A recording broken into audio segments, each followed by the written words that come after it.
اللہ تبارک و تعالی قرآن مجید فرقان حمید میں ارشاد فرماتا ہے وَلَا تُلْقُوا بِأَيْدِيكُمْ إِلَى التَّهْلُكَةِ کہ اے لوگو اپنے آپ کو خود اپنے ہی ہاتھوں سے ہلاکت میں مت ڈالو، یعنی کوئی بھی ایسا کام نہ کرو کہ جس سے تمہیں جانی یا مالی نقصان ہو۔ ہمارے معاشرے میں ویسے تو بہت سارے کام ایسے ہوتے ہیں کہ جن کا ہمیں نقصان ہوتا ہے، جن کی وجہ سے پریشانی کا سامنا کرنا پڑتا ہے، اور بہت سے ایسے کام بھی ہیں کہ جو ہم جان بوجھ کر رہے ہوتے ہیں، ہمیں پتہ ہوتا ہے کہ یہ ہمارے لیے نقصان دہ ہے، لیکن ہم پھر بھی وہ کام کر رہے ہوتے ہیں۔ تو صرف ایک کام کی طرف توجہ دلانا چاہوں گا کہ جو ہمارے معاشرے میں بہت زیادہ پھیلتا ہوا نظر آ رہا ہے، اور وہ ہے موٹر سائیکل یا گاڑی چلانے کے دوران موبائل کا استعمال۔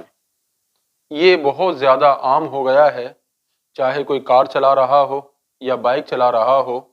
جہاں اس کی کال آئے گی اس نے موبائل نکالنا ہے اور دوران ڈرائیونگ اس نے موبائل استعمال کرنا شروع کر دینا ہے۔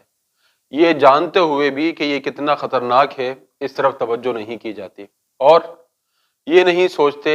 بظاہر تو میں ایک معمولی سا کام کر رہا ہوں، لیکن در حقیقت بہت بڑے نقصان کا سبب بن سکتا ہے۔ اور اکثر ایسا ہوتا بھی ہے کہ دوران ڈرائیونگ یا بائک رائیڈنگ کال سنتے ہوئے کسی حادثے کا شکار ہو جاتے ہیں، اور بعض اوقات جان سے ہاتھ دھونا پڑ جاتا ہے، ورنہ مالی نقصان تو ہوتا ہی ہے۔ تو اس طرف توجہ کرنے کی ضرورت ہے کہ جب بھی بائک چلائیں یا گاڑی چلائیں تو موبائل استعمال نہ کریں۔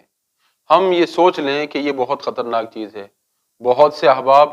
بائک کے دوران موبائل ایسے استعمال کرتے ہیں کہ جیسے کسی وزیر اعظم کی کال آ گئی یا صدر کی کال آ گئی یا کسی بڑے اعلیٰ عہدیدار کا فون آ گیا کہ جناب اب ان کی کال اٹھانا لازمی ہے، اور پھر بائک پہ جا رہے ہیں تو شاید کسی ایسی جگہ جا رہے ہیں کہ راستے میں رک نہیں سکتے، اس لیے چلتے بھی رہنا ہے اور فون بھی استعمال کرنا ہے۔ تو یہ دونوں چیزیں بالکل غلط ہیں، یا تو بائک روک دیں اور ایک طرف کھڑے ہو کر موبائل استعمال کریں،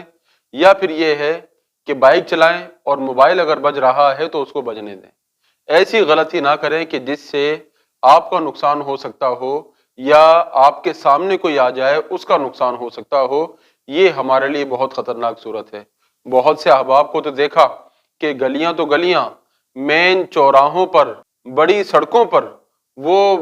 بڑے اطمینان کے ساتھ بائک پر موبائل استعمال کر رہے ہوتے ہیں، اور ایک طویل گفتگو ان کی چل رہی ہوتی ہے، راستے میں چوراہے سے انہوں نے گھومنا بھی ہے، کسی گلی میں بھی انہوں نے مڑنا ہے، کوئی پرواہ نہیں ہوتی، بس وہ ایک ہاتھ سے بائک چلا رہے ہوتے ہیں اور دوسرا ہاتھ موبائل پر ہوتا ہے اور کان سے موبائل لگایا ہوا ہوتا ہے، اور دنیا کی کوئی پرواہ نہیں کہ کون قریب سے گزر رہا ہے، کون سامنے آ رہا ہے، بس بائک چلاتے چلتے چلے جاتے ہیں۔ حالانکہ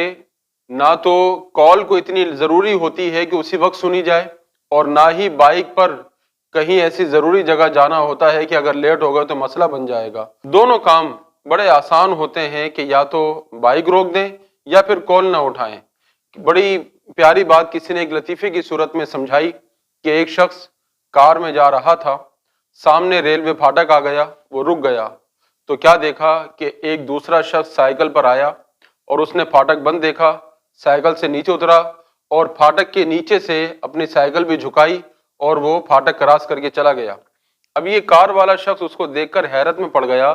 کہ کیسے لوگ ہیں، کس طرح اپنے وقت کی قدر کرتے ہیں کہ یہاں چند منٹ کھڑا رہنا بھی گوارا نہیں کیا کہ کہیں تاخیر نہ ہو جائے، دیر نہ ہو جائے، اور یہ ایک خطرہ مول لے کر پھاٹک کراس کر کے یہ چلتا بنا ہے۔ بہرحال وہ اسی حیرت میں مبتلا تھا،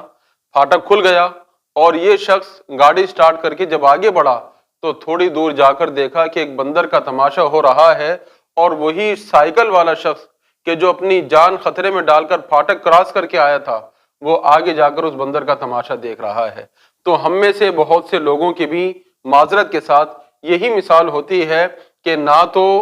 منزل پر پہنچنا بہت ضروری ہوتا ہے، اور نہ ہی کوئی ضروری کال ہوتی ہے کہ اگر نہیں اٹھائیں گے تو کوئی مسئلہ بن جائے گا، لیکن بس ایک فیشن بن چکا ہے، ایک عادت بن چکی ہے کہ ہم نے جناب دوران رائیڈنگ، دوران ڈرائیونگ ہم نے جو ہے وہ کال ریسیو کرنی ہے، اور بات کرتے ہوئے ہم نے جو ہے وہ بائک چلانی ہے۔ تو خدا را اپنے آپ کو اس چیز سے، اس روش سے بتائیں بعض اوقات ایسا بھی ہوتا ہے کہ پیچھے بچے بیٹھے ہوئے ہوتے ہیں، فیملی بیٹھی ہوتی ہے، ان کا بھی خیال نہیں ہوتا، اور بس جناب اپنی مستی میں مگن بائک پر موبائل پہ بات کرتے ہوئے چلتے چلے جا رہے ہوتے ہیں اور کسی کی کوئی پرواہ نہیں ہوتی۔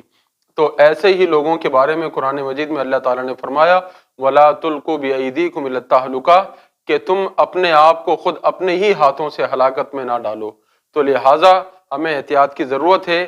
اس معاملے میں بھی اور زندگی کے دیگر معاملات میں بھی ہمیں سوچنے کی سمجھنے کی ضرورت ہے کہ ہم کوئی ایسا قدم نہ اٹھائیں کہ جس سے ہمارا کوئی جانی نقصان ہو یا ہمارا کوئی مالی نقصان ہو۔ تو اللہ تبارک و تعالی ہمیں زندگی کے ہر شعبے میں اسلامی اخلاقی تعلیمات پر عمل کرنے کی توفیق عطا فرمائے، آمین۔